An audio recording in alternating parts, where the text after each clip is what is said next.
Did you know that in the early 20th century, a Puerto Rican woman was arrested in Florida simply for wearing pants in public? Sounds unbelievable, right? Well, that woman was Luisa Capetillo, an extraordinary figure from Puerto Rico who defied every rule of her time. She wasn't just a fashion rebel, she was one of the most important feminists, anarchists, and labor leaders in the history of Latin America. Today, we're going to explore the life of this courageous woman who fought for freedom, equality, and justice at a time when being a woman with a voice was a revolutionary act. Join me in discovering the legacy of Luisa Capetillo, a pioneer whose spirit continues to inspire struggles to this very day. Luisa Capetillo Perón was born on October 28, 1879, in Arecibo, Puerto Rico. Her family story was already out of the ordinary. Her father, Luis Capetillo, was a Basque immigrant from Spain who came to the island seeking fortune, but the economic hardships under poor Spanish rule forced him to work in manual trades. He was a man of liberal ideas and made sure his daughter received a solid education. Her mother, Luisa Margarita Perón, was a French immigrant who came to Puerto Rico as a governess.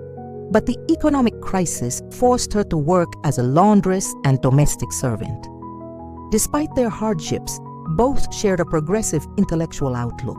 Although her parents never married, they provided Luisa with a home education rich in philosophy, politics, and literature, instilling in her from an early age a critical spirit and a deep desire for justice. Raised in this environment, Luisa rejected from a young age the traditional institutions she viewed as oppressive. Although baptized Catholic, she distanced herself from organized religion and embraced ideals considered radical for her time: full equality of rights, free love, women's suffrage, and the abolition of marriage as merely a social contract. For her, marriage should be a voluntary union based on love, not a legal obligation imposed by one's parents to improve the family's status or secure wealth. In that era, this was a revolutionary idea in a deeply conservative society where marriages were often arranged to preserve social standing. At 19, Luisa's life took a crucial turn.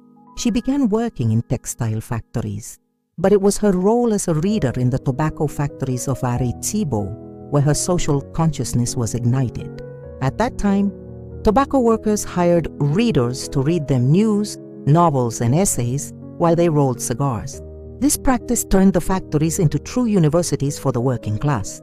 By reading to the workers texts on politics, philosophy, and labor rights, Luisa not only educated them, but also witnessed firsthand the harsh conditions in which they lived. It was there that she was forged as a leader. Her voice, which once read the words of others, became the voice of the workers, channeling their discontent and their longing for a dignified life. This experience led her to embrace anarchism. And no, anarchism is not the chaos many people imagine.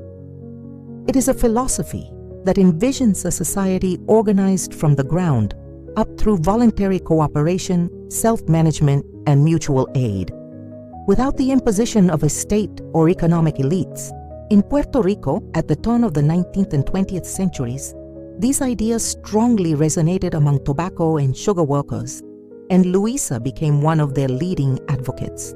For her, anarchism was the perfect tool to build a truly free and just society without hierarchies or oppression. Having become a full-time activist, Luisa Capetillo soon took up the pen as her weapon. In 1904, she founded the newspaper La Quijota, an anarchist publication from which she launched fierce critiques against U.S. colonialism, which had taken control of Puerto Rico in 1898. Through its pages, she advocated for the island's independence and denounced the exploitation of workers. But she didn't stop there. She published several books that are now considered fundamental to feminist and anarchist thought in Latin America. In works such as Mi Opinión, published in 1912, she boldly defended, unheard of for the time, women's autonomy over their own bodies and decisions. She argued that women should have the freedom to dress as they wished, to access education, and to choose their own paths in life, directly challenging patriarchal norms. Her famous arrest in 1919 in Tampa, Florida, for wearing pants on a beach was the public manifestation of these very ideas. For her, clothing was not just fashion, it was a political statement. By wearing pants, she was claiming a space and a freedom that society denied to women. The scandal it caused only served to amplify her message and turn her into a symbol of defiance against gender restrictions. In her writings, she also defended the right to divorce and promoted free love, a union based on affection and mutual respect, free from legal contracts that she considered a form of slavery for women. Luisa Capetillo exposed what many chose to keep silent. For years, marriage had been commercialized. What should have been a spiritual union had turned into a transaction of money and caste, arranged between families and imposed on children without regard for their happiness or future.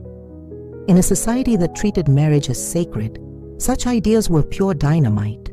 But Luisa didn't just write, she acted. As a union leader, she stood at the forefront of some of the most important strikes in Puerto Rico's history. She was one of the key organizers of the 1912 strike by the women workers of the telephone company, a pioneering event in the fight for women's labor rights. However, her most notable participation was in the Great Tobacco Workers' Strike of 1915 to 1916. For months, thousands of workers brought the industry to a halt to demand better wages and working conditions.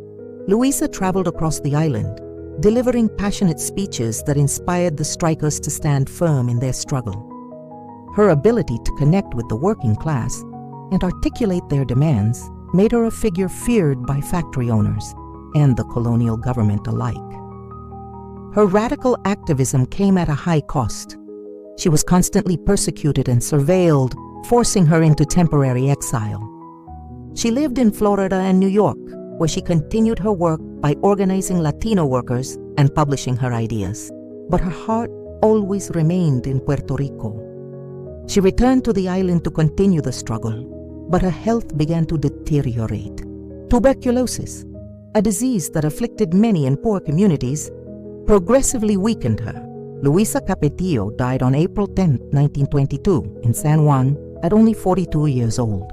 Her body was taken to her hometown of Arecibo, where she rests in the municipal cemetery. Although her life was short, her legacy was immense, establishing her as an eternal symbol of labor and feminist resistance. The impact of Luisa Capetillo transcends her own lifetime. She was one of the first women in Puerto Rico, and in all of Latin America, to articulate a class-based feminism, understanding that the struggle for women's rights was inseparable from the fight against economic exploitation. Her firm defense of secular education, free from religious influence, was an extremely brave stance in a Puerto Rico dominated by the Catholic Church, opening crucial debates about the separation of church and state. Her figure is fundamental to understanding the identity of the modern Puerto Rican working class. On an island marked by centuries of colonialism, first Spanish, then American, Luisa embodied the spirit of resistance. She openly criticized the cultural assimilation imposed by the United States and fought for Puerto Rico's political and cultural sovereignty. Her life and work stand as a testament to the relentless pursuit of social justice that defines much of the island's history. Today, Luisa Capetillo is an icon. Her name is honored by feminist movements, labor unions, and social organizations. Luisa Capetillo was far more than the woman who dared to wear pants. She was an intellectual, a strategist, a tireless organizer, and a visionary far ahead of her time. In a world that tried to silence her for being a woman, a worker, and a radical thinker, she raised her voice and ignited a flame that never went out. Her legacy teaches us that true social transformation is born from the courage to challenge what is established and from the collective struggle for a more just and free world for all. Her life remains a beacon of inspiration, not only for Puerto Rico, but for anyone who believes in the power of the people to change history. Thank you so much for joining me on this journey through the life of such an incredible woman. If you enjoyed this video and want to keep discovering the stories of Puerto Rican women who made a difference in the island's history, don't forget to give it a like, subscribe to the channel, and turn on the notification bell so you don't miss any of our content. See you in the next video.